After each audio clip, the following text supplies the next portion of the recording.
Allora, un bacio anche per Mimmo Taurino, perché dietro le quinte stavamo parlando di Mimmo, una persona eccezionale. Ogni telefonata lui racconta sempre i suoi momenti. Cioè, che ne so, chiama una signora: ciao Mimmo, sono Katia D'Arzano. Katia Uccello, facciamo una finestra nato, 86. Vabbè, Michele. Ma sono che tempi Michele, cincinnato un bulello e venuto a zezzanello.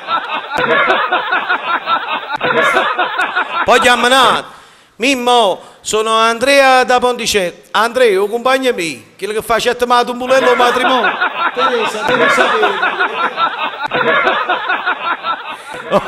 Si capisce a peso. Maria mi ricorda i tempi miei, Cincin, amore ardente, amore tanti anni fa. Come Michele anche lui mo sta facendo il teatro. Devi sapere, Teresa, Mimmo. Fuito!